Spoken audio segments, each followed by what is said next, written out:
sobre las mordeduras y picaduras de animales. ¿Ya? Muy bien. Recording in progress.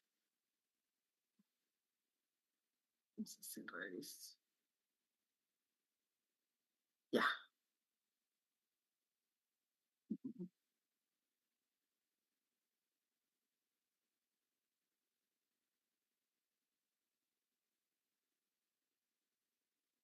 Un cinquito voy a cambiar de mouse, que este lo tengo mal.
Doctora, creo que tiene su micrófono apagado. No, recién voy a comenzar. Estaba cambiando Ahí. de mouse. Sí. Bueno, entonces, las mordeduras y picaduras, sean de animales o de insectos, bueno, los insectos también son animales, pero otros animales como mamíferos o reptiles, pueden causar diversas lesiones en la piel, ¿no? Desde leves molestias cutáneas locales hasta complicaciones graves como infecciones, necrosis tisular, reacciones alérgicas u otras manifestaciones sistémicas que pueden conllevar a la muerte del paciente. Las mordeduras de animales pueden ser causadas por insectos, por ejemplo, vamos a hablar de la mordedura de araña, porque no es picadura, sino mordedura de araña. Puede ser de reptiles, como las serpientes, mamíferos, los más comunes que pueden atacar al ser humano como por mordeduras son los canes, los felinos, roedores, otros animales salvajes como los lobos, los murciélagos, e incluso también podemos tener mordeduras de humanos. Las mordeduras suelen ser heridas punzantes o lacerantes que con facilidad pueden infectarse. Por ejemplo, las mordeduras caninas y las mordeduras humanas también se infectan con mucha facilidad. Entonces es importante más o menos que nosotros podamos identificar desde el punto de vista ectoscópico, ¿no? A qué más o menos corresponden esas lesiones y para poder actuar oportunamente y evitar complicaciones, ¿ya? De las picaduras de insectos tenemos que, bueno, los más frecuentes son los del tipo de los himenópteros, ¿no? Los zancudos, los mosquitos, las avispas, las abejas, las hormigas, eh, y estos pueden llevar pues a enfermedades zoonóticas, ¿no? Por ejemplo, tenemos el dengue que ustedes han desarrollado, reacciones alérgicas severas por picaduras de abejas o de avispas, ¿no? O de hormigas. Y esos también pues, pueden causar síntomas locales y manifestaciones sistémicas. Respecto a las mordeduras de las arañas, vamos a desarrollar sobre las arañas y el cuadro clínico que produce el veneno de la araña que más comúnmente nos ataca en el país, ¿no? Existen más o menos muchas especies de arañas, pero solamente 200, ¿no? Producen daño al ser humano. Y los géneros más peligrosos justo los tenemos en el país, que son el género Loxoceles y el género Lactrodectus, ¿no? La Loxoceles laeta es la araña que con más frecuencia ataca en nuestro país, ¿no? Es la más difundida, más o menos corresponde a un 38% de los accidentes de mordeduras de insectos reportados por mordedura de araña por el MINSA, ¿no? La mordedura de la Loxoceles laeta produce el cuadro llamado loxocelismo, que tiene dos formas de presentación. El loxocelismo cutáneo, que es en la mayoría de los casos, afortunadamente, y la mayoría de casos son eh, que provocan cierta morbilidad, pero la mayoría son recuperables, ¿no? Aunque hay de repente, ya por reacciones del huésped, cuadros o muy severos, ¿no? O por la patogenicidad del veneno, la toxicidad tisular del veneno, este, que pueden llegar a lesiones más profundas, incluso a fasciitis necrotizante. Y la forma viscerohemolítica, que es poco frecuente, pero es muy severa y de alta mortalidad. La Loxocel es la ETA, que también la conocemos como la araña parda, la araña del rincón, la araña marrón, la araña de casa. Tiene muchos nombres, ¿no? Como ustedes la ven, en estos gráficos son arañas pequeñas, ¿no? Que miden 1 centímetro cuando están encapulladas, pero más o menos cuando ya están con las patas extendidas pueden medir hasta 3 centímetros, ¿no? Y su cuerpo, su cefalotórax, presenta la forma de estrella, ¿no? Entonces, esa es la Loxoceles laeta, pero también hay otras, la Loxoceles gaucho, que abunda en Argentina, y la Loxoceles eh, violín, ¿no? También tenemos la Loxoceles reclusa, que su abdomen es más prominente y es en forma de oliva. Pero en nuestro país predomina la Loxoceles laeta, ¿no? Bueno, eh, es de color marrón, pilosa cuando ustedes la observan, es levemente achatada en el mesotórax y una característica importante que se puede mimetizar, ¿no? Por ejemplo, se pueden meter en las cajas y las cajas tienen un marrón claro, ¿no? Entonces se ponen de ese color. Cuando están en los rincones de la casa prácticamente se esconden en sus telarañas, que ellas tejen unas telarañas muy desordenadas en los rincones y como que se pueden achicar de tamaño y tratar de mimetizar con la pared de la casa, ¿no? Eh, Esta Loxoceles incluso es más temida las morbilidades que produce porque puede causar la muerte cuando en el caso de que dé un leucocelismo viscerohemolítico, ¿no? Por la hemólisis masiva, la falla renal aguda, ¿ya? Y la misma toxicidad del veneno, ¿no? Incluso es más peligrosa que la viuda negra. La viuda negra, ¿se acuerdan ustedes que se denomina la Lactrodectus mactans, ¿no? Esta es de, se le llama viuda negra porque es de color negro, es más grande que la Loxoceles, y cuando se aparea, pues el macho muere, ¿no? Por eso le llaman la viuda negra. Entonces, respecto a la Loxoceles laeta, ya hemos visto que puede habitar en los rincones de las casas, donde hay poca limpieza, o también pueden salir después que se ha hecho una limpieza exhaustiva del domicilio, salen de los muebles viejos, se esconden detrás de las patas, ¿no? O donde hay cajas, cartones amontonados, ahí, ¿no?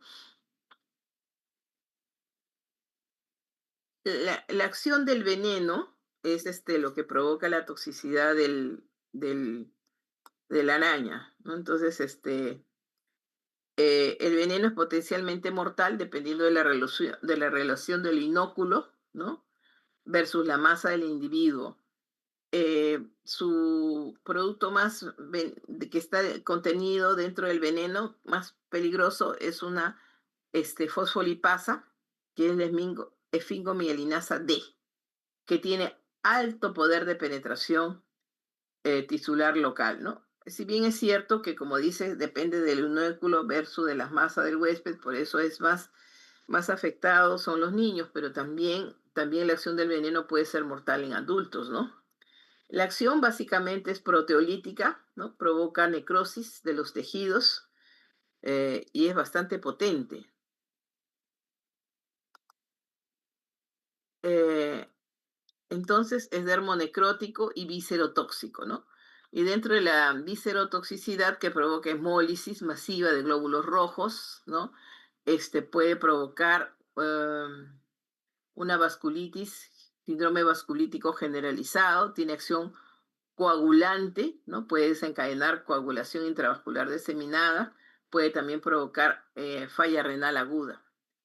Em, este veneno del oxoceles es rico en enzimas de bajo peso molecular, ¿no? Que ya hemos hablado de la esfingomielinasa D, pero también contiene hidrolasas, hialuronidasas, lipasas, colagenasas, fosfatasas alcalinas, proteasas, metaloproteasas, que van a contribuir a la toxicidad directa del veneno.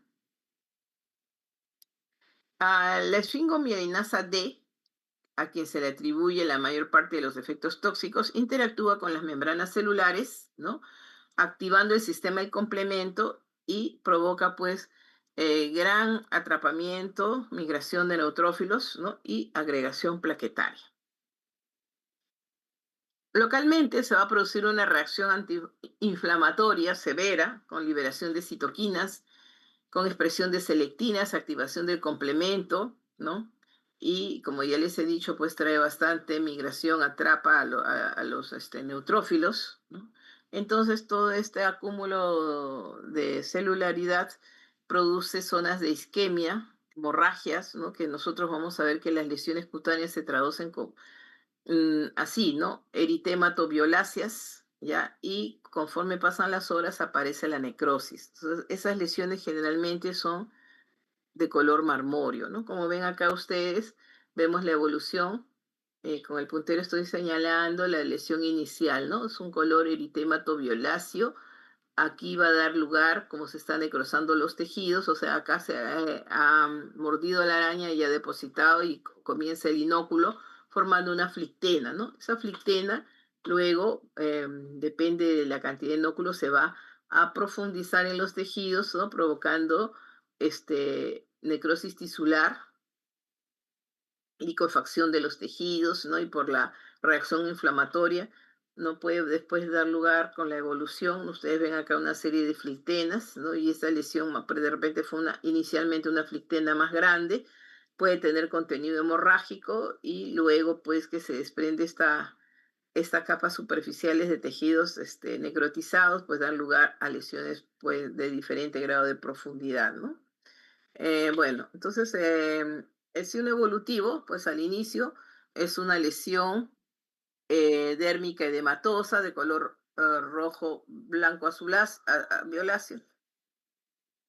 Un momentito, por favor.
Disculpe. Bueno, entonces, en cuestión de horas, esas lesiones pues se van a ulcerar debido a la necrosis, ¿no? Y ya más o menos al cabo de 6 horas nosotros podemos eh, ver los cambios, ¿no? Y ya a partir de ese tiempo de evolución nosotros podemos, quien ha visto una mordedura de araña ya no se confunde, ¿no? Al inicio puede ser las primeras 6 horas no provocar dolor, pero luego, ¿no? De 4 a 8 horas ya, ya aparece el dolor, comienza a picar bastante, por eso es que a veces los niños se laceran el tejido y nosotros vemos pues un área eritematosa rodeada de un área pálida, ¿no? Por la isquemia y luego pues evoluciona a una flictena con contenido hemorrágico y equimosis circundante, ¿no? Como la ven ustedes en la figura del extremo superior derecho, ¿ya? Generalmente esto no da lugar a linfadenopatía regional y las lesiones cutáneas tienen poca repercusión sistémica, ¿no? Pueden provocar, aparte del el prurito y el dolor local, puede ocasionar fiebre, ¿no? Y leve compromiso del estado general. Ahora, si la lesión es superficial, puede desaparecer en 2 o 3 días, ¿no? Y de repente no requieren ningún tratamiento más que el alivio de la picazón, ¿no? Y es mejor no echar ninguna crema ni nada. Eh, Dar unos antihistamínicos por vía oral para evitar el rascado, que pueda provocar mayor lesión tisular. Pero también puede evolucionar a una lesión extensa, necrótica, como ustedes ven ahí en las figuras, ¿no? Y la recuperación puede durar varias semanas. Las formas necróticas severas, ¿no? La placa al inicio rojo violáceo se indura, provoca una ampolla, pues que como les dije, ¿no? Que si es profunda la lesión, se cae esa ampolla y se rompe la ampolla y se ve una zona, una úlcera necrótica, ¿ya? Muy bien, puede haber complicaciones secundarias como la celulitis, linfangitis, y lesiones pues que padecen un pioderma gangrenoso, ¿no? Nosotros el diagnóstico lo podemos hacer en forma, desde el punto de vista clínico, ¿no? Como les digo, quien ha visto una mordedura de araña, y la evolución ya no se confunde, es bien característico. Pero a veces es para ver el compromiso, no sabemos si es el oxocelismo cutáneo que se inicia, ¿no? En las primeras 6 horas que vamos a ir viendo los cambios cutáneos, va a dar unas manifestaciones sistémicas, ¿no? Ojo que siempre las lesiones que son en tórax, siempre hay que sospechar que puedan dar manifestaciones viscerohemolíticas, ¿no? Entonces tenemos que ir anticipándonos y tener de base, de fondo, un hemograma completo, el grupo sanguíneo, el perfil de coagulación, ver cómo está la bioquímica sanguínea, urea, creatinina, cómo está el perfil hepático, ¿no? Hacer un examen completo de orina, porque ya sabemos que esta hemoglobinuria puede, si es que es masiva la hemólisis, puede provocar necrosis tubular aguda con insuficiencia renal aguda, ¿no? Entonces, ver cómo está el examen de orina, ver si aparece hematuria, hemoglobinuria, bilirrubinas, etcétera, ¿no? Y esto pues nos sirve para hacer el seguimiento de nuestro pacientito, ¿no? Nosotros, bueno, cuando ya la lesión, como el paciente que nos viene de provincias y tiene varios días de evolución, hay que hacer el diagnóstico diferencial con un carbunco, ¿no? Con una celulitis o fasciitis necrotizante de otra índole, con el herpes simple necrótico, con el herpes zóster, ¿no? Con el pioderma gangrenoso, con una erisipela necrótica, con unas úlceras vasculares, sobre todo en adultos, ancianos, ¿no?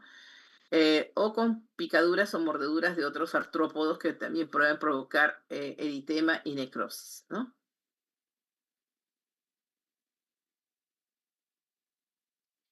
Bueno, el tratamiento de la lesión local es eh, la limpieza de la lesión, no tratemos de romper las flitenas y como sabemos que da mucho prurito, podemos, de acuerdo a la magnitud de la lesión, podemos darle antihistamínicos por vía oral o por vía parenteral, ¿no? Los analgésicos más usados son el paracetamol o el ibuprofeno a la dosis pediátrica que hoy ustedes conocen. Podemos, de acuerdo a la extensión de la lesión y a la profundidad, administrar Dapsona 1 miligramo por kilo por día durante 7 días, ¿no? También podemos dar en los casos cutáneos muy graves, administrar el antiinflamatorio colchicina, ¿ya?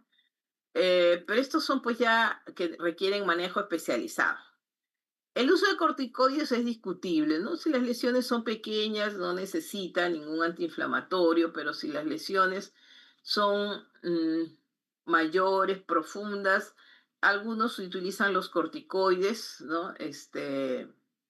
pero no es discutible su uso, ¿no? Ahora, si nosotros vemos que si los niños se han rascado, se han provocado lesiones, y vemos que la lesión está infectada, debemos de dar antibióticos, las oxazol penicilinas de cloxacillin de 30 a 50 miligramos por kilo por día, repartida en 4 dosis, macrólidos como la acitromicina, de 8 a 10 miligramos por kilo por día durante 7 días. Y si el paciente no tolera la vía oral, la oxacilina vía endovenosa, ¿no? Depende de la extensión de la lesión, en realidad, ¿no?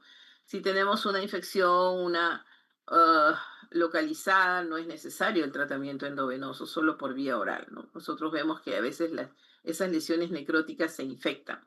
No nos olvidemos de que si el paciente ya no tenía la cobertura de la vacuna antitetánica, hacerle la profilaxis antitetánica. Eh, si la lesión se extiende, perdón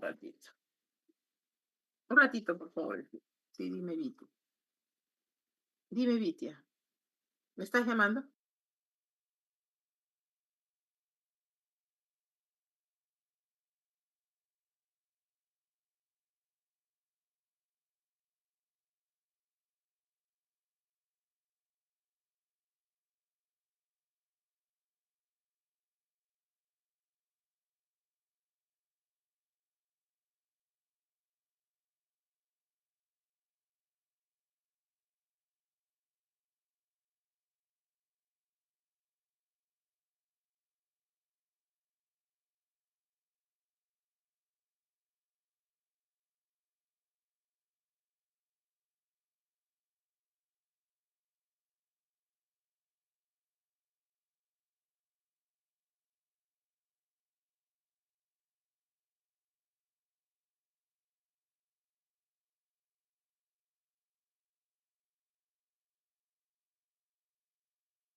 Doctora, no se le escucha. Oh, ¿no me escucharon la anterior? No, doctora. Ay, ¿por qué no me dijeron? Ya, desde acá creo que no me escucharon, ¿no? O antes. Fue desde ¿Desde ahí, acá me doctora. escucharon? No, no, no, doctora. Estaba con el micrófono apagado. Desde Entonces, ahí. vamos a dar lugar al cuadro clínico del socialismo viscerohemolítico, ¿bien? Entonces, no sabemos en quién se va a producir. Como les repito, que no me escucharon, es más o menos en el 10% de los casos de todas las mordeduras de los oceles, ¿no? Y lo que predomina es la hemólisis, y es una hemólisis mediada por complemento. ¿Qué es lo que sucede? Que el componente 5-mielinasa D, disculpe, por favor, estoy en clase, ¿me puede llamar después, por favor? Ya. ¿Qué es lo que pasa? Por acción de la esfingomielinasa D, se clivan las glucoforinas de los eritrocitos, ¿no? Y los hacen susceptibles al daño del complemento, ¿no? El cuadro clínico se va a manifestar entre 12 a 36 horas después de la mordedura. ¿Y qué es lo que aparece primero? Es la anemia hemolítica, ¿no? Bueno, la evolución de la lesión puede ser muy parecida a la lesión necrótica, ¿no? Pues aparece la flictena, prurito, o sea, eso sí se presenta, pero de pronto el paciente comienza a presentar malestar general, ¿no? Lo ven que está pálido, ¿no?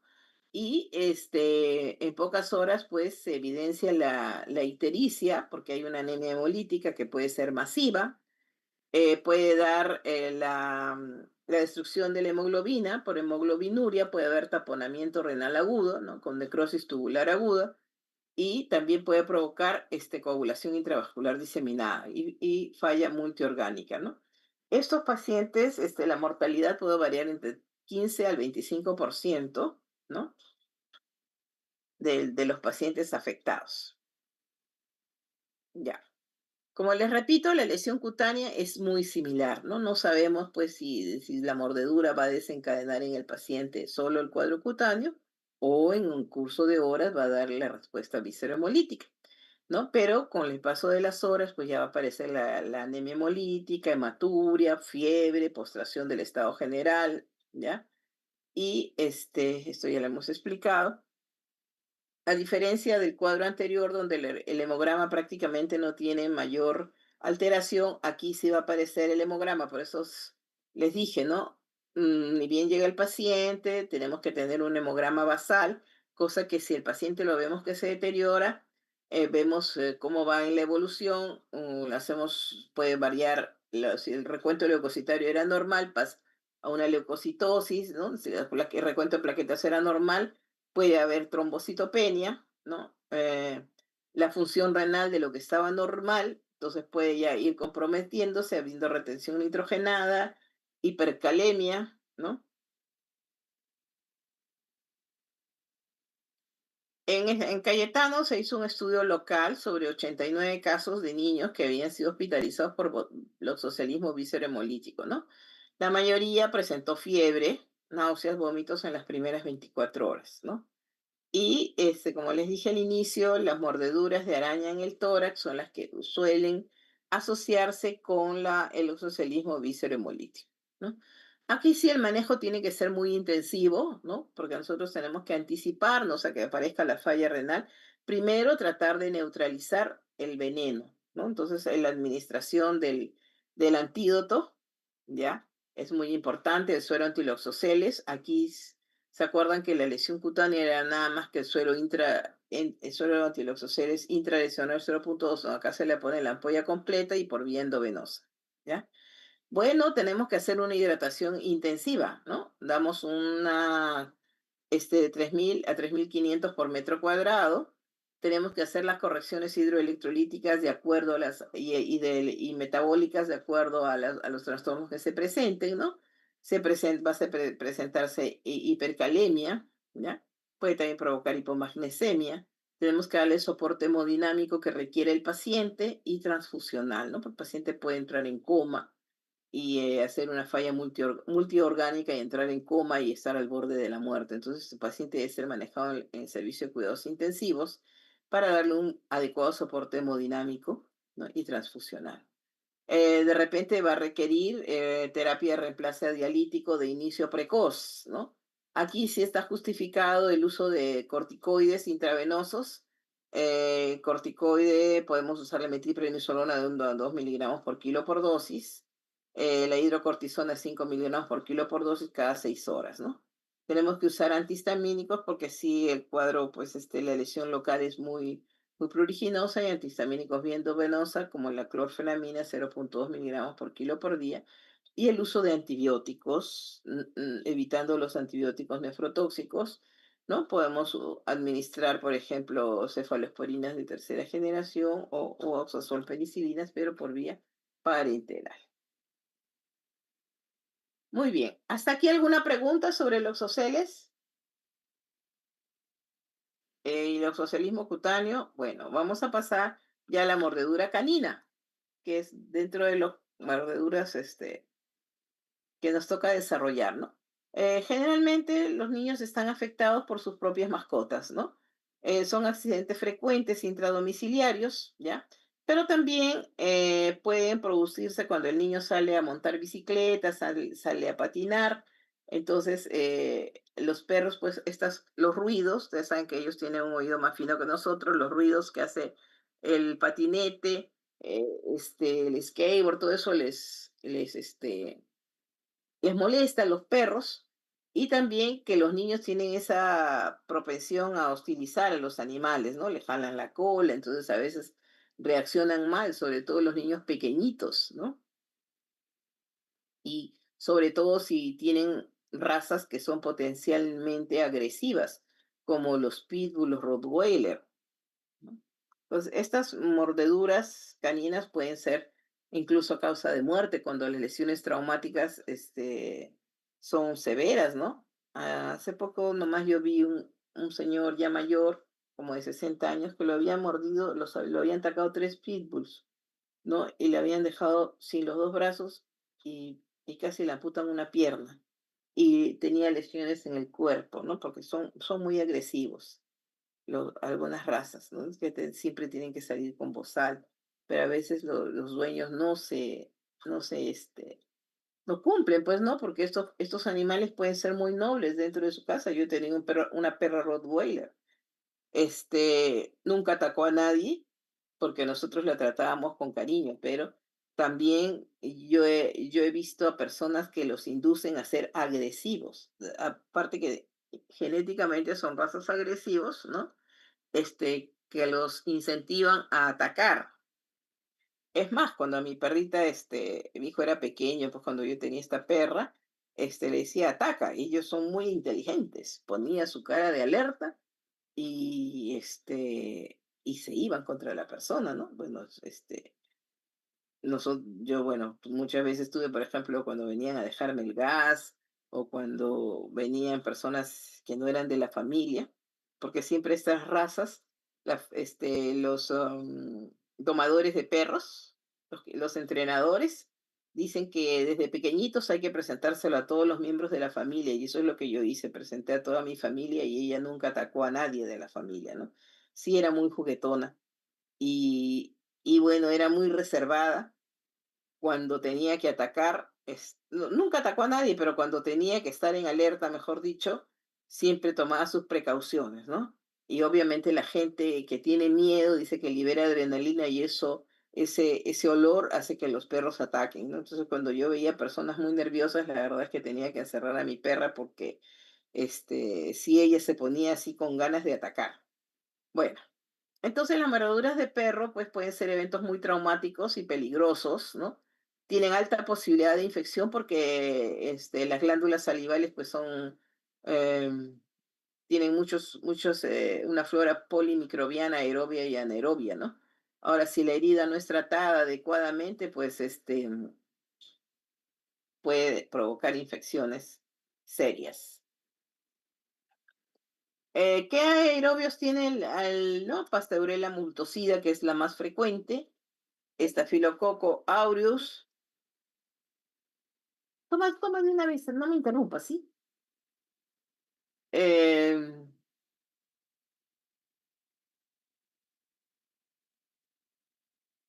Aparte del género Pasteurella, aparte de la especie Pasteurella multócida, tenemos la Pasteurella séptica, la Pasteurella canis, Pasteurella dagmatis, Streptococcus, Moraxella, Neisseria, Corynebacterium sp, Caprocitofagia, Carnicosus, Bergelia, y anaerobios estrictos, que son del género del Fusobacterium y de los Bacteroides fragilis y la Velionella, ¿no?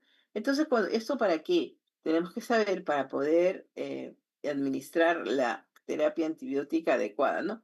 Acá, por ejemplo, ustedes ven un perro Rottweiler que va a tener tremenda bocota, un hocico muy ancho y muy profundo. Cuando atacan son muy bravos, ¿no? Muy bien. Este, Como ya hemos visto, ¿no? Los más afectados son los mismos dueños ya se secarán. No, ya. ¿Cuánto me cobran? No, ¿cuánto me cobran? 180.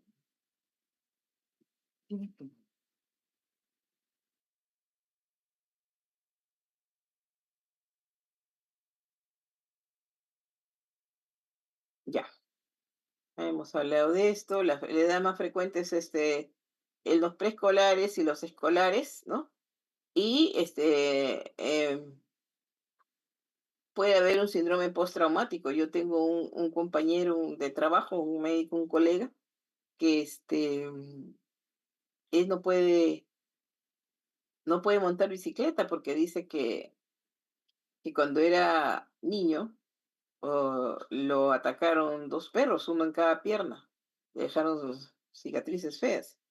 Entonces él no puede montar bicicleta y también se aleja mucho de los perros. Bueno, y otro problema es que si el perro no está vacunado y puede ser infectado por el virus de la rabia, entonces puede transmitir la rabia, ¿no? Eso sí es mortal.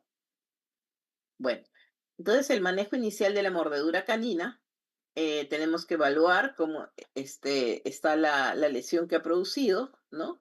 Si la lesión es sangrante, podemos hacer una lavado, ¿no? De la herida con presión directa.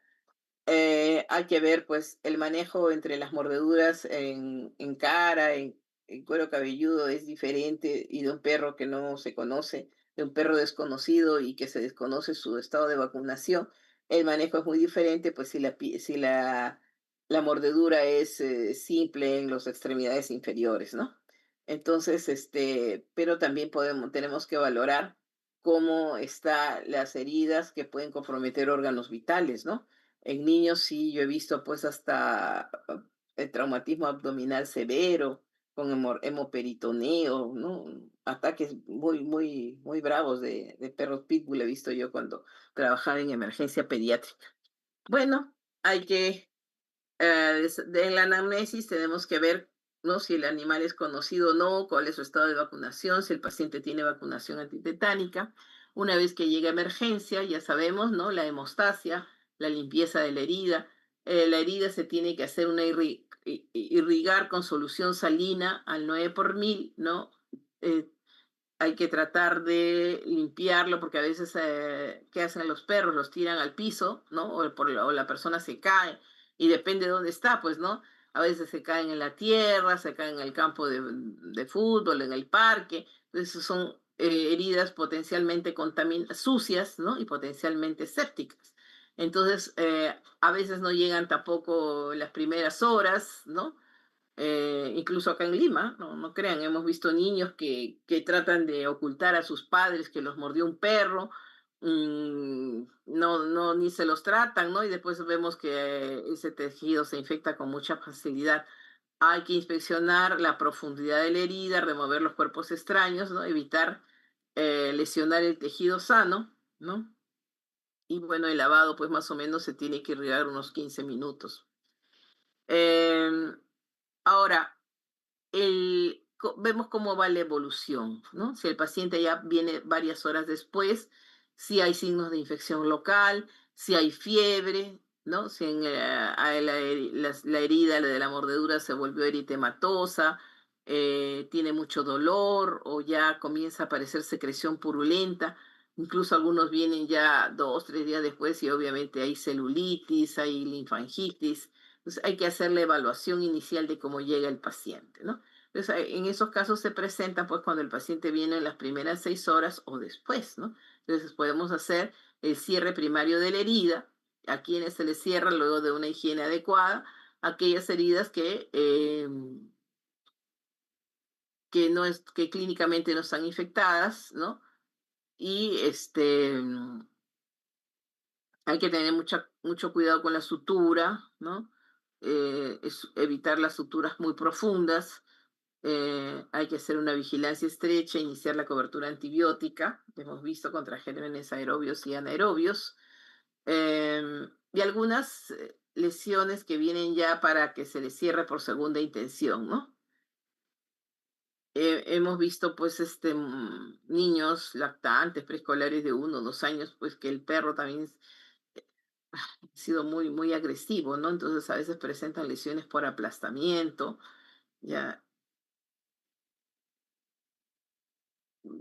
bueno. En cuanto a la profilaxis antibiótica, tenemos que hacer en las heridas que son profundas, ¿no? Que tienen más de 8 horas de evolución y que son de alto riesgo de infección, ¿no? Como hemos visto, si ha ocurrido en un terreno sucio, ¿no? La profilaxis antibiótica, pues la damos entre 3 a 5 días, ¿no? Ahora, si es un riesgo de infección alto, la herida ya está infectada, entonces ya podemos usar el tratamiento endovenoso, ¿no? Más o menos de 10 a 14 días. Exámenes de laboratorio, pues vemos cómo está su biometría hemática, ¿no? Cómo está la velocidad de sedimentación globular, cómo está la proteína C reactiva. A veces es necesario, cuando ya vemos secreción por la herida, hacerle un cultivo. Si vemos que hay órganos, otros órganos comprometidos, generalmente las mordeduras son las extremidades, a veces son en la cara, en el cuero cabelludo, en el cuello, entonces hay que hacer radiografías de las zonas comprometidas, ¿no? Este, ecografías, tomografías de la cabeza, si es que es necesario, ¿no? Para ver si hay fracturas o si hay unas heridas penetrantes en el cráneo.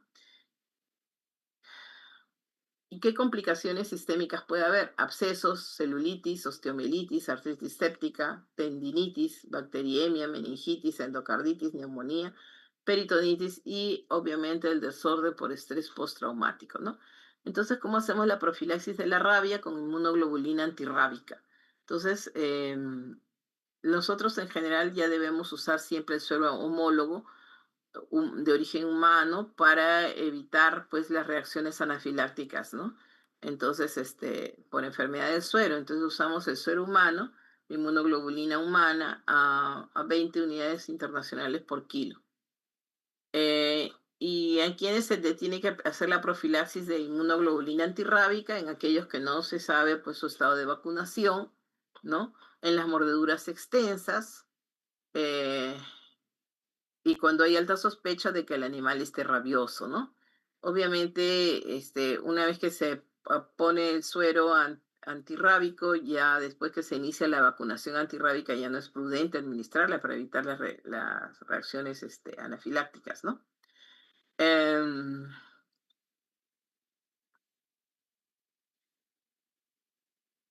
bueno, ¿alguna pregunta de mordeduras caninas? El tratamiento ideal es amoxicilina con ácido clavulánico o diclosacilina, ¿ya? Eso no sé por qué se me ha borrado, pero faltó, aparte del manejo de las heridas, el tratamiento antibiótico es muy importante, ¿ya? Bueno, y el otro animal, sí, el otro artrópodo que nos corresponde desarrollar es el alacrán, ¿ya? Entonces, pueden haber a nivel mundial alacranes peligrosos y alacranes que no son muy peligrosos. Los alacranes peligrosos son de color medio amarillo, rojizo, ¿no? Y los no peligrosos son negritos. Ah, los alacranes en la punta de la cola tienen un aguijón y es por aquí, ¿no? La punta de la cola donde inyecta el veneno. Generalmente los alacranes utilizan esto para atrapar a los insectos que les sirven en su cadena alimenticia, ¿no? Pero pues también cuando pican a los humanos, también a través del aguijón le inyectan el veneno, ¿no? La prevalencia de la picadura de alacrán en el Perú, es más frecuente en la población rural. Y los grupos de edades son los menores de 5 años y los mayores de 65 años. Y los factores de riesgo, pues, son habitar en las zonas endémicas de alacranismo. Acá tenemos en la zona de Chincha, por aquí, ¿no? Abancay también son zona Sierra Sur. Sur, Costa y Sierra Sur, ¿ya? Este, mm, eh, También podemos tener acá en Lurín, en Mala, ¿no? Muy bien. Entonces, a veces las condiciones favorables en las viviendas, ¿no? O sea, acumulan ladrillos, material de construcción que no se utiliza por largo tiempo, ¿ya? Cajas de madera, cartón y hierbas, jardines. Más que jardines son terrenos de cultivo. Ya. La incidencia de la picadura de alacrán aumenta en tiempos de calor, ¿no? En las zonas tropicales. Y sobre todo pican de noche los alacranes. Las arañas también generalmente muerden de noche, porque a esas horas salen para alimentarse, ¿ya? Los alacranes, ¿no? Así como pertenecen las arañas al grupo, a la familia de los arácnidos. Los alacranes son artrópodos, ¿no? Que también ocultos, porque el calor y la luz solar, ellos se protegen de eso, ¿no? Es como que les hace daño. Hay varias especies, ¿no? Entonces, tiene característicamente el alacrán tiene un prosoma, que es la porción del cuerpo que viene a ser como la cabeza y el tórax. Prosoma, está adelante, ¿ya? Y su parte dorsal está cubierto por una placa única que le conocen como carapacho, la parte dorsal. El epistoma es lo que correspondería al abdomen, ¿ya? Y el telson es el aguijón, ¿ya? Entonces tenemos prosoma, epistoma y el telson, que es aquí donde está el aguijón, que es el órgano que contiene el veneno. Muy bien. Para saber si un alacrán es peligroso hay que evaluar tres factores importantes. La zona geográfica, el color y las características externas específicas, ¿no? Por ejemplo, en Chile, en Argentina, sí hay alacranes bien venenosos, ¿no? Nuestros alacranes eh, no son tan venenosos. Yo nunca he visto morir a un paciente por mordedura de alacrán. No tenemos alacranes tan peligrosos, ¿no? Como les dije, los peligrosos son de color amarillo y negro rojizo que abundan en el sur, en Chile, en Argentina, ¿ya? Los peligrosos son de cuerpo delgado, tienen pinzas delgadas y largas, ¿no? Como ven acá, este aguijón bien largo, ¿no? Y los no peligrosos son de color negro y tienen pinzas gruesas y fuertes. El veneno del alacrán. ¿Ya? El veneno también, así como el veneno de las arañas, contienen proteínas con proteasas, ¿no? Y se tienen péptidos tóxicos, lípidos, nucleótidos, sales orgánicas y aminoácidos, ¿no? Un compuesto importante es la hialuronidasa, ¿no? Saben que la hialuronidasa destruye tejido, permite la penetración del veneno en las capas profundas de la piel, ¿no? Y también libera, el veneno contiene hidroxitriptamina, que es la que va a provocar dolor y prurito, ¿no? El veneno para perdón, sí, el veneno, como les dije, para el alacrán es para ellos defenderse de otras especies, ¿no? De insectos. Pero bueno, pues cuando pican a los humanos ya es que se provoca este cuadro clínico de, picadura de alacrán que puede, en algunos casos, puede ser mortal, ¿no? Este,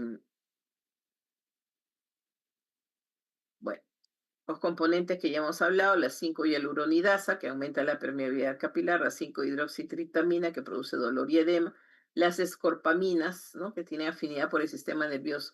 O sea, es muy característico que el, el veneno de alacrán tiene neurotoxicidad, ¿ya? Eh, Tiene también alfa receptores que son estimulados y causan hipertensión, taquicardia y edema pulmonar. La patogenia de la neurotoxicidad, ¿no? Se debe a los péptidos que contiene el veneno. Este veneno, ¿no? Estos péptidos producen descarga masiva de catecolaminas y de acetilcolina, como consecuencia de la inactivación del ion sodio y en menor proporción del ion potasio, ¿no? Prolongan los potenciales de acción de las células del sistema nervioso autónomo, ¿ya? Tanto del sistema colinérgico como del sistema adrenérgico. Produce una alteración de la bomba de sodio, potasio ATPasa, y ahí se inicia, pues provoca la despolarización de las membranas del sistema simpático y del colinérgico, ¿ya? Generalmente las toxinas no pasan la barrera hematoencefálica o lo hacen muy poco y entonces por lo tanto actúan directamente sobre el sistema nervioso autónomo, sobre el sistema nervioso periférico, autónomo y motor y sensitivo, ¿no? Entonces debemos sospechar, por ejemplo, los niños que de pronto aparecen llorando, ¿no? Y señalando, pues generalmente pican en las extremidades, ¿no? O tanto extremidades superiores como inferiores, han estado jugando de repente con cartones, ¿no? Entonces por ahí les muerde perdón, les pica un alacrán, ¿no? Y comienza con un llanto muy insistente. La intoxicación, es una urgencia médica, ¿no? Porque tenemos que tratar de identificar la especie de alacrán que provocó el cuadro clínico. Los síntomas pueden comenzar a los 20 a 40 minutos de la picadura, ¿ya? El cuadro clínico es un cuadro tóxico sindrómico, ¿no? La intoxicación leve, entonces puede haber síntomas de compromiso local, dolor intenso, picazón en el sitio de la picadura, ¿no? Y también puede, como es neurotóxico, puede provocar calambres en esa zona. En cambio, puede haber cuadros ya más comprometedores, ¿no? Que pueden ir desde la moderada a severa gravedad, ¿no? Entonces, puede provocar irritabilidad, fiebre, dolor y calambres en todo el cuerpo, sensación, ¿no? Unos pruritos nasales como si tuviera pues presencia de cabellos dentro de la nariz o la garganta. Pueden provocar cialorrea profusa, estornudos, movimientos involuntarios de la lengua, dificultad para hablar, cianosis perioral, epífora, ¿no? Lagrimeo constante, fotofobia, visión doble. Puede haber también taquicardia, palpitaciones, hipertensión arterial, dificultad respiratoria. Puede también provocar distensión y dolor abdominal, náuseas, vómitos y diarreas, ¿no? Como repito, las zonas más frecuentes son las extremidades, tanto superiores como inferiores, ¿no? Son las que están más detallados. Cuando el cuadro es grave, ¿no? Ya hemos dicho, también puede haber pues los síntomas de estimulación adrenérgica o colinérgica. Entonces puede haber miosis o midriasis, fotofobia, ya hemos hablado de nistagmus. Puede llegar a presentar convulsiones, ¿no? Arritmias, ya hemos hablado de la insuficiencia cardíaca, todo esto, ¿no? Entonces, el manejo óptimo, tratemos de detectar la especie que provocó la picadura, ¿no? Para hacer un diagnóstico oportuno y administrar en la medida de lo posible el antídoto contra el alacrán, ¿ya? No se recomienda realizar torniquetes ni succionar el veneno, ¿no? Tampoco para hacer incisiones ni para aplicar hielo, nada de esto es recomendable, ¿no? Entonces, el manejo del tratamiento de la picadura es con el antiveneno antilacrán, ¿ya? Y se puede aplicar desde la edad pediátrica, ¿ya? Incluso en gestantes. Y en el transcurso, lo más recomendable, los primeros 30 minutos después de la picadura. Para evitar, pues, que como han visto que después de la picadura, a los 30, 40 minutos ya aparecen las manifestaciones clínicas, ¿no? Y que pueden ser de diferente gravedad, de diferente intensidad, ¿ya? Entonces, este veneno puede proteger la vida del paciente, reduce la estancia hospitalaria y los costos de tratamiento, ¿ya? Entonces, es importante hacerlo cuanto antes, apenas se detecte la picadura. En los niños menores de 5 años, ¿no? Entonces, inicialmente se le administra 2 frascos ampolla vía intravenosa y hay que observarlo más o menos 20 minutos, obviamente en una unidad de shock trauma, ¿no? Si no hay mejoría, se le puede administrar otra dosis, un frasquito más, ya, un frasco ampolla más. Este,